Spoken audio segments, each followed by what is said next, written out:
আসসালামু আলাইকুম। আয়কর নিয়ে দুটো কথা বলবো। আপনাদের দেয়া করই দেশের অর্থনীতির মূল চালিকা শক্তি, অথচ সরকারের কাছে করের টাকা জমা দিতেই পোহাতে হয় নানা ঝামেলা। এখন থেকে ব্যাংকের লাইন দিয়ে আয়কর জমা দেয়া বা আয়কর অফিসে গিয়ে রিটার্ন জমা দেওয়ার ঝামেলা করতে হবে না। আপনি ঘরে বসেই আয়কর জমা দিয়ে রিটার্ন দাখিল করবেন, এই ব্যবস্থা নেওয়া হয়েছে। ঢাকা, নারায়ণগঞ্জ ও গাজীপুর শহরের সকল সরকারি কর্মকর্তা কর্মচারী ও সকল তফসিলি ব্যাংক, মোবাইল ফোন অপারেটর এবং বেশ কিছু বহুজাতিক কোম্পানির কর্মকর্তা কর্মচারীদের জন্য এইভাবে আয়কর রিটার্ন দেয়া এখন থেকে বাধ্যতামূলক করা হয়েছে। আবার বলছি, বাধ্যতামূলক করা হয়েছে। দেশের বাকি সবাইকে অনলাইনে ই রিটার্ন ও আয়কর জমা দেওয়ার জন্য উৎসাহিত করা হচ্ছে। কোন প্রতিষ্ঠান কত বেশি করদাতার আয়কর রিটার্ন অনলাইনে দিচ্ছেন তার ভিত্তিতে রাষ্ট্রীয় পুরস্কার অর্জনের জন্য জেলায় জেলায়, শহরে শহরে প্রতিযোগিতা হোক। আপনার আত্মীয় স্বজন, প্রতিবেশী, বন্ধু বান্ধবকে শিখিয়ে দিন কিভাবে ঘরে বসে অনলাইনে ই রিটার্ন আয়কর জমা দিতে হয়। তরুণ তরুণীদের অনুরোধ করছি এই ব্যাপারে করদাতাদের সাহায্য করার জন্য। ভবিষ্যতে উদ্যোক্তা হবার প্রস্তুতি এখান থেকেই শুরু হতে পারে। ক্রমে ক্রমে সকল প্রকার কর অনলাইনে সংগ্রহ করার জন্য আমরা প্রস্তুতি নিচ্ছি। আপনাদের সবার জন্য এখন থেকে আয়কর দেওয়ার অভিজ্ঞতা মসৃণ ও ঝঞ্ঝাট মুক্ত হোক, এই কামনা করছি।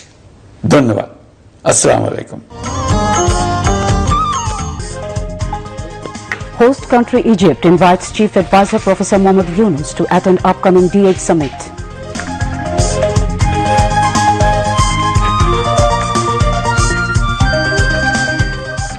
UN High Commissioner for Human Rights meets Chief Advisor, saying that UN fact-finding mission will hopefully finalize its report on atrocities committed during July-August uprising by the first week of December. Government announces house package with minimum cost of Taka 4,78,156, reducing expenses by more than Taka 1 lakh. Government will give allowances to insolvent journalist families and scholarships to their children, says Information and Broadcasting Advisor. High Court scraps 11 criminal cases filed against BNP chairperson Khaleda Zia, due to leave for London soon for better treatment.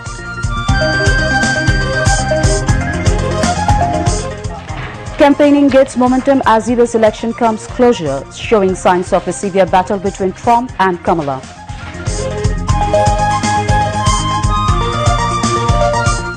And Bangladesh retains self-women title for the 2 consecutive term, beating Nepal by 2-1 in Kathmandu today.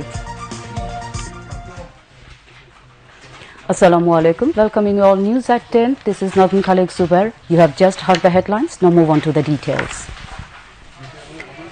Egypt has invited Chief Advisor Professor Mohammed Yunus to attend the D8 summit to be held in its capital Cairo in December next. Egypt ambassador in Dhaka, Omar Fahmy, handed over the invitation of Egyptian President Abdel Fattah al-Sisi to the chief advisor at his office at Tejgao in Dhaka today.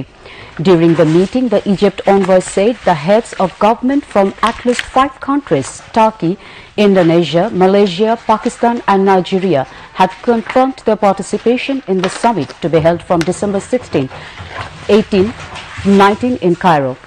He said an important sideline meeting in the summit will discuss the way to support the Palestinians against Israeli aggression. Omar Fahmy also conveyed his government's support for Bangladesh's interim government in its efforts for democratic transition after the students-led mass uprising in July-August. Professor Yunus welcomed the support and expressed his hope that Egypt and Bangladesh will work hand in hand in different international fora such as the OIC and D8. The chief advisor said he would seriously consider participating in the D8 summit in Egypt. He said Egypt wants to benefit from Bangladesh's experience in ready-made garment and pharmaceutical sectors and also learn jute cultivation. The envoy said the 2 countries should expedite work on pending agreements and memorandums of understandings MOUs in the fields of agriculture, textiles and pharmaceuticals. The independent UN fact-finding mission, which is investigating atrocities committed during the July-August mass uprising, would hopefully finalize its report by the first week of December. United Nations High Commissioner for Human Rights Volker Turk said this when he called on Chief Advisor Professor Mohammad Yunus at his office at Tejgaon in Dhaka today. The UN Rights Chief briefed the Chief Advisor about the work of the UN fact-finding mission and his meetings in Dhaka today. Advisor, the Chief of Army Staff, heads of Reform Commission, students and officials. The UN Rights Chief also discussed the work of the International Crimes Tribunal of Bangladesh that is now investigating heinous crimes and crimes against humanity committed during the Revolution and Reform Commission set up by the interim government to conduct meaningful reforms of the country's institutions. There are so many that need to be fixed, he said, adding that he was also spoken to the members of the Inquiry Commission investigating hundreds of cases of enforced disappearances that occurred during the dictatorship. Volker Turk said his office is extending support to the Inquiry Commission. He also urged the Chief Advisor to strengthen the National Human Rights Commission by making it independent and fully functional. He said the UN Rights Agency would like to strengthen its presence in Dhaka. Chief Advisor Professor Yunus thanked the UN Rights Chief for visiting the country and for his support during the revolution. The Chief Advisor said his government was committed to upholding the human rights of every citizen and also to make sure that development and human rights go hand in hand.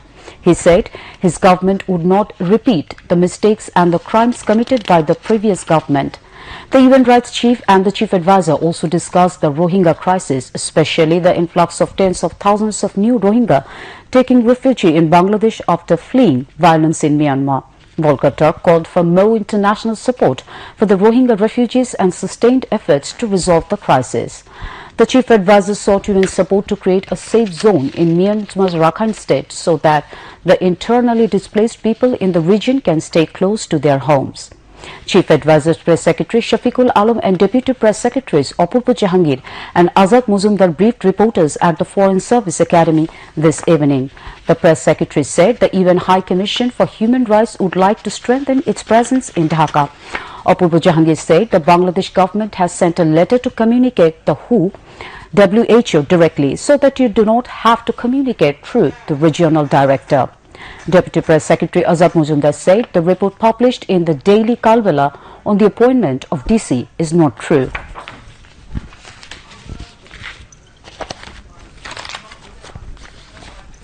আপনারা জানেন যে ইউএনএ একটা fact finding mission হচ্ছে যেটা জুলাই এবং আগস্টের যে revolution সেটার উপরে তারা যেই ওই সময় যেই অ্যাট্রোসিটি গুলো হয়েছে সেটার উপরে তারা ইনভেস্টিগেট করছে সেই অ্যাট্রোসিটির উপরে তারা একটা রিপোর্ট আশা করছে ওরা আজকে জানিয়েছে যে ডিসেম্বরের প্রথম সপ্তাহে এটা ফাইনালাইজ করতে পারবে রিপোর্টটা এবং রিপোর্ট করার পরে তারা চিফ অ্যাডভাইজার মহোদয় এবং সংশ্লিষ্ট যে মিনিস্ট্রি তাকে দিবে। এছাড়া অনেকগুলো বিষয় নিয়ে আলাপ হয়েছে, রোহিঙ্গা ক্রাইসিস নিয়ে আলাপ হয়েছে, এটা খুবই বড় একটা ইস্যু। আপনারা জানেন রাখাইন খুবই ভোলাটাইল সিচুয়েশন, সেখান থেকে আসছে, তাদের বিষয়ে আলাপ হয়েছে। আসিয়ানের যাতে আরো ভালো রোল প্লে করতে পারে সে বিষয়ে আলাপ হয়েছে এবং বাংলাদেশের যে কমিশনগুলো হয়েছে সেগুলো নিয়ে কথাবার্তা হয়েছে। বাংলাদেশ সরকার ডাব্লিউএইচওর কাছে একটি চিঠি দিয়েছেন যে চিঠিতে উল্লেখ করা হয়েছে যাতে বাংলাদেশ ডিরেক্টলি ডাব্লিউএইচওর সাথে কমিউনিকেট করতে পারে এবং যাতে রিজিওনাল ডিরেক্টর দ্বারা কমিউনিকেট করতে না হয়। বর্তমানে ডাব্লিউএইচও আমাদের এখানকার রিজিওনাল ডিরেক্টর যিনি আছেন স্যার পুতুল, this functional for us right now. তার বিরুদ্ধে যেহেতু she has been implicated in several criminal cases and financial crimes, সেগুলো ডাব্লিউএইচওকে জানানো হয়েছে যে ওনার থ্রুতে যাতে কমিউনিকেট করতে না হয় এবং যাতে বাংলাদেশের দিকে কমিউনিকেট করতে পারে, সেজন্য আর্জেন্ট অ্যাকশন নেওয়ার জন্য ডাব্লিউএইচওকে রিকোয়েস্ট করা হয়েছে। দৈনিক কালবেলায় জনপ্রশাসন সংক্রান্ত ডিসিপিও সংক্রান্ত একটা বিষয়ে ঘুষ লেনদেনের অভিযোগ নিয়ে একটা রিপোর্ট প্রকাশিত হয়েছিল এবং সেই রিপোর্টটিকে খুব সিরিয়াসলি নিয়ে সরকার খুবই উচ্চ পর্যায়ের একটা তদন্ত কমিটি গঠন করেছিল। এই কমিটির প্রতিবেদন সরকারের হাতে এসেছে এবং প্রতিবেদনে আসলে যা জানা গেছে যে প্রকাশিত রিপোর্টটি সত্য নয়। তদন্ত কর্মকর্তারা এটা জানতে পেরেছেন। আমাদের সরকারের পক্ষ থেকে এখন আসলে দৈনিক কালবেলাকে অনুরোধ করা হচ্ছে তারা যেন তাদের রিপোর্টটি পর্যালোচনা করে এবং এ বিষয়ে প্রয়োজনীয় ব্যবস্থা গ্রহণ করে। United Nations High Commissioner for Human Rights Volker Turk has emphasized that the reform of the interim government must be sustainable to prevent abuses of power. Volker Turk was addressing a press conference at Hotel Intercontinental today. During the last 2 months, the changes were visible, he said, lauding the significant role of students and people. Volker Turk said that the fact-finding mission is investigating killing and human rights violation during July-August movement. The report will be submitted within the next 1 month. It is important to ensure fair trial of the killings of the July-August movement. There should be one indemnity for the killings, he added. I have met some remarkable individuals over the last 2 days. This time there must be justice. This time reforms must be sustainable and durable, so that the abusive practices of the last decades are not repeated. There are real opportunities and certainly high expectations for fundamental change for the better, for a new approach to governance, development and economic policies grounded in human rights, drawing on the achievements of the recent movements and building strong foundations to overcome divisiveness, discrimination and impunity. United Nations High Commissioner for Human Rights Volker Turk paid a courtesy call on Foreign Advisor Mohammad Tawhid Hussain today.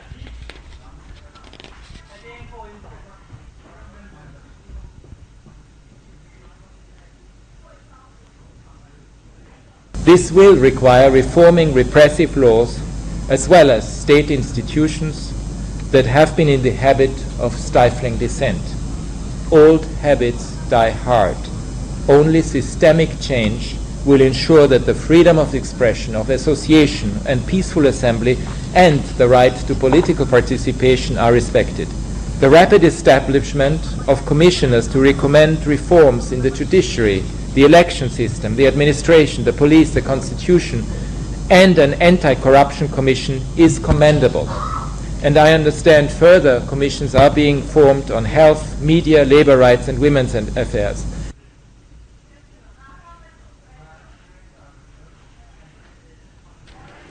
United Nations High Commissioner for Human Rights Volker Turk paid a courtesy call on Foreign Advisor Mohammad Tawhid Hussain today. During the meeting, they discussed different challenges regarding human rights issues in Bangladesh. The UN High Commissioner for Human Rights assured Bangladesh of all-out cooperation to also discuss different issues of bilateral interest. Members of the delegation and senior officials of the Foreign Ministry were present on the occasion.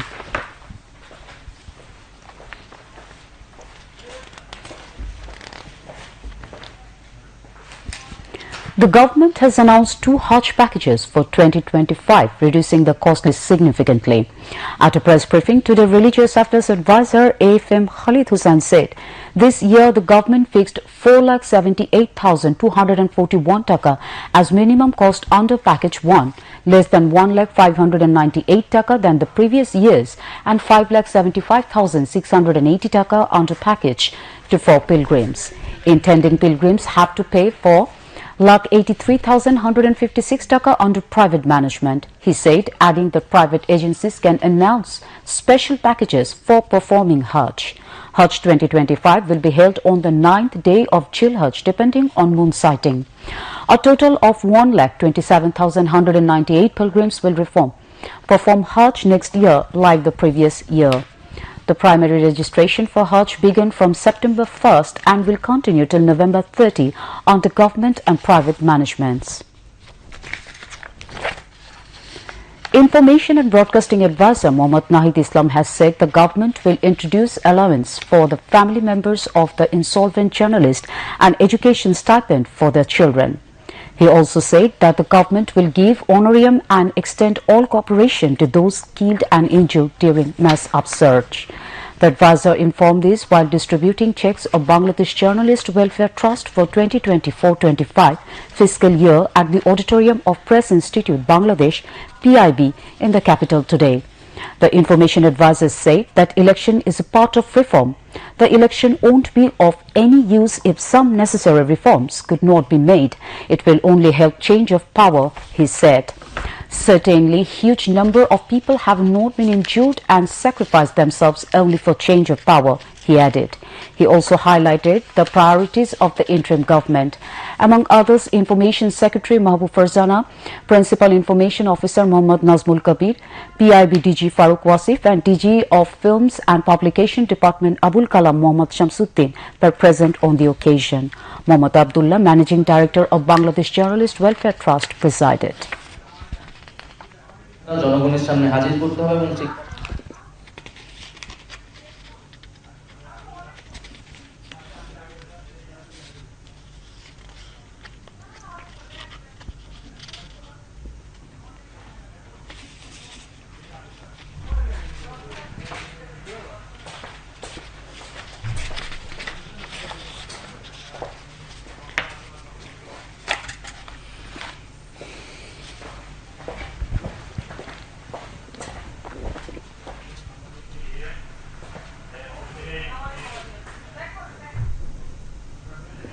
Youth and Sports and Labour and Employment Advisor Asif Mahmood Shajib Bhuiya has said at least 5 lakh employments will be created by the next 2 years in order to face the challenges of building the new Bangladesh.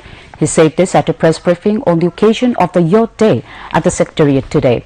Youth and Sports Secretary Mohammad Razaul Maqsood Jahidi and senior officials of the ministry were present. The advisor said the interim government is working in a coordinated manner to eliminate unemployment.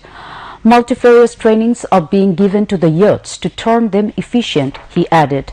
The advisor also said that the government will appoint 700 youths to help traffic police. Students will discharge duties of traffic police for 4 hours on part-time basis, he added.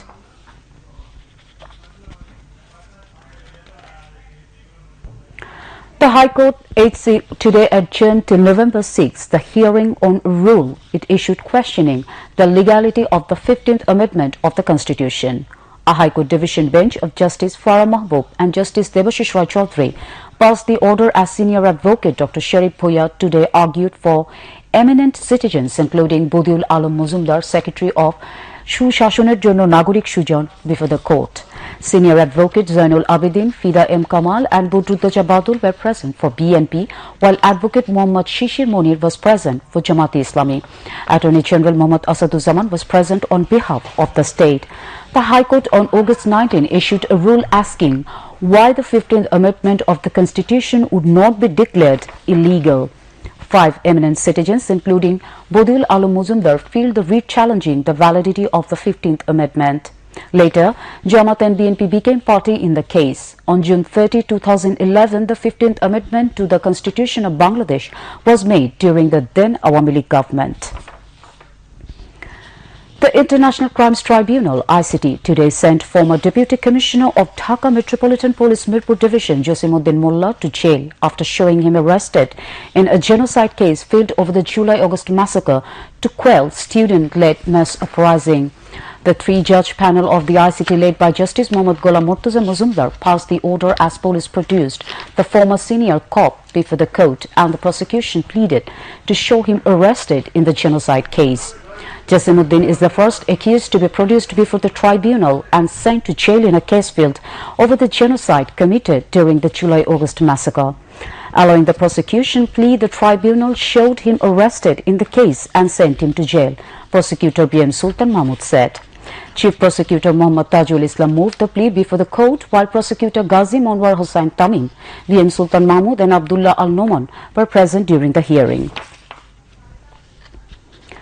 The High Court today scrapped total 11 criminal cases filed against BNP chairperson Begum Khaleda Zia. A High Court division bench of Justice A.K. Asaduzzaman and Justice Syed Inayat Hussain passed the orders allowing separate pleas filed for the former Prime Minister. Senior advocates Jainul Abidin and A. Mahbubuddin Khokon, Barrister Nasiruddin Oshim, Barrister Kaisar Kamal, Barrister Raghib Rauf Chaudhary and Advocate Ghazi Kamrul Islam Shajul took part in the hearing for the BNP chief. All these political motivated, baseless and forged cases were filed for harassing the BNP chairperson to fulfill the evil intentions of the previous Awami League government. One of those cases was filed with sedition charges. Approval from appropriate authority is needed to file such case, but Begum Khaleda Zia was harassed by filing such false and fabricated cases against her without following any necessary provision.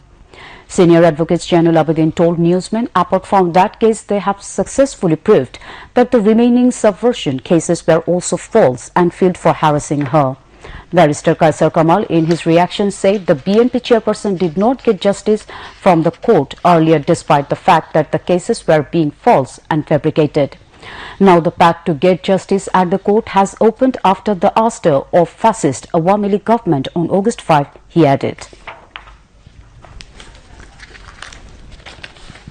Former Prime Minister and BNP chairperson Begum Khaleda Zia is going abroad for treatment next week. Foreign advisor Tauhid Hussain today said that BNP chief Khaleda Zia will receive the support she is entitled as a former Prime Minister to facilitate her treatment abroad. Khaleda's personal physician Professor Azim Zahid Hussain said yesterday she would be travelling abroad for medical treatment 2.5 months after being released from her prison sentence for corruption. She will first fly to London in a specialized air ambulance to join her son Tariq Rahman before going to a multidisciplinary medical center in another country, according to Professor Zahid.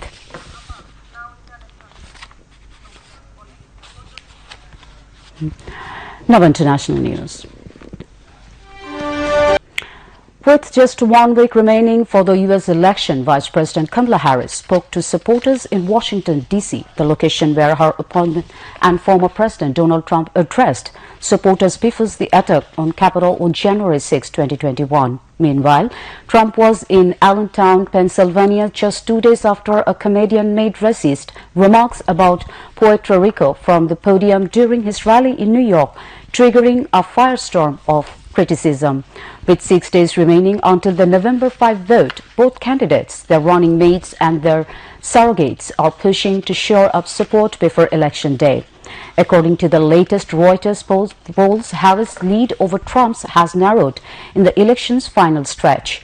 She holds a narrow lead of just 1% over the Republicans, 34% to 43% nationally, according to the poll. The poll had a margin of error of approximately 3% in either direction. The poll also indicates that Harris' lead has steadily declined since late September.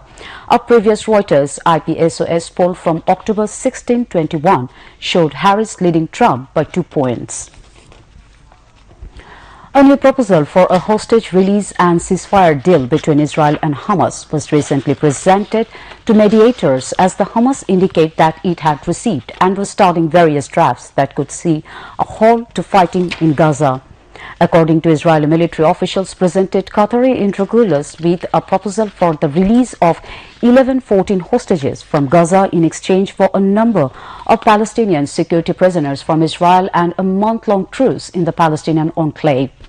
Among the hostages that would be released in the deal would be all remaining women and children held by Hamas.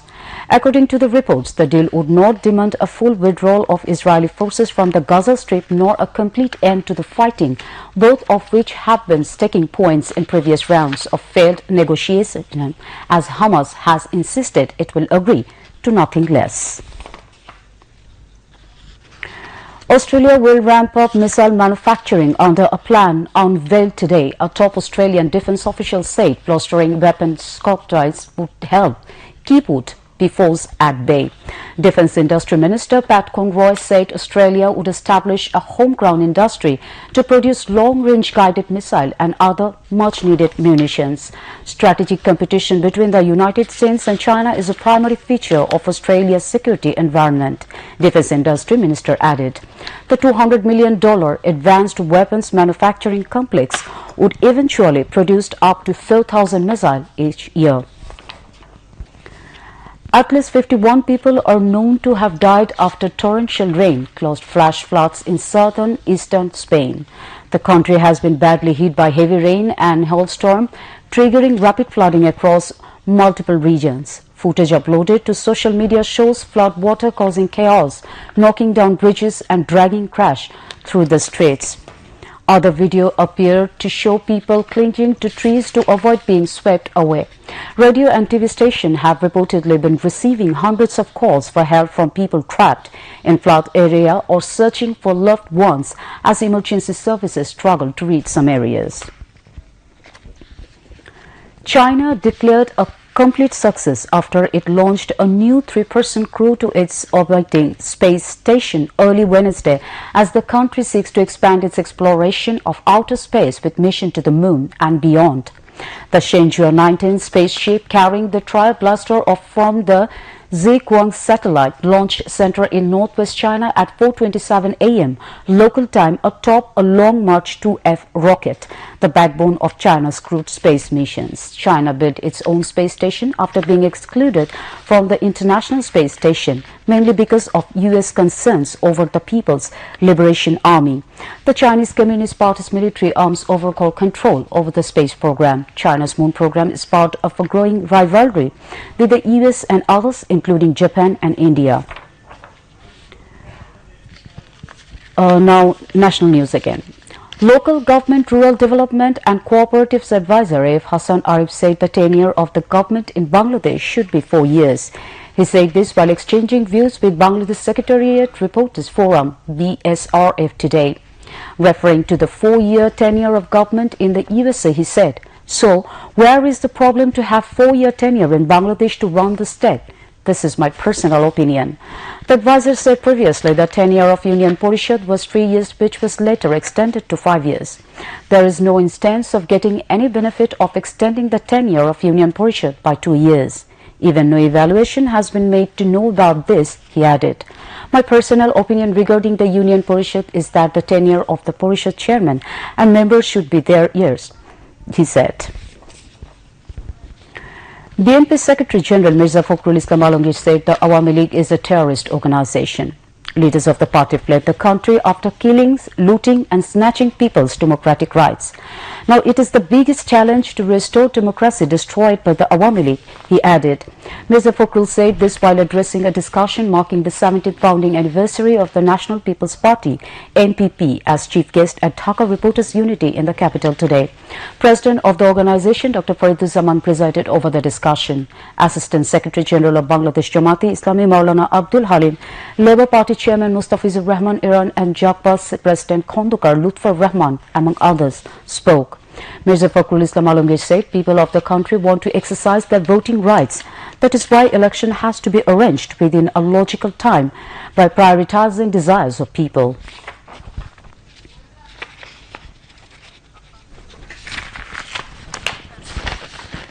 Now news on weather.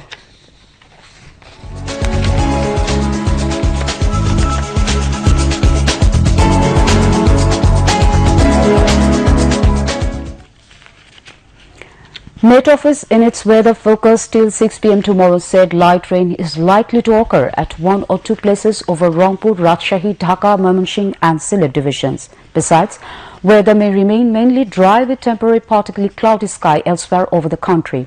Night and day temperature may remain nearly unchanged over the country, said the Met Office. Now news on sports.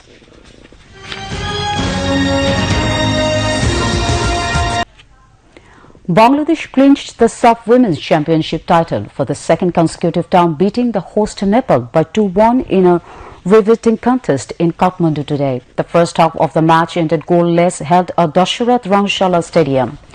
Monica Chakma opened the scoring for Bangladesh in the 52nd minute, but Amisha Karki equalized for Nepal within just 3 minutes. Rituparna Chakma scored the winning goal in the 81st minute of the match. Earlier, Bangladesh clinched the first ever SAF women's football crown in 2022 in Kathmandu, also beating Himalayan nation Nepal by 3-1 goal in the final. Bangladesh are trailing by 537 runs against South Africa at stumps of the second day of Chittagong test of the 2-match series. At the end of the day, Bangladesh scored 38 runs for 4 wickets in the first innings. Earlier, South Africa started the second day's play in the first innings with 307 runs for 2 wickets on the first day. The Proteas declared the first innings at 575 for 6. Tony De Zorzi scored 177, Citizen Stubbs 106 and Wayan Mulder 105 not out. Tajul Islam took 5 wickets for Bangladesh. Bangladesh are trailing by 1-0 in the series. And now to end the bulletin, headlines once again. Host country Egypt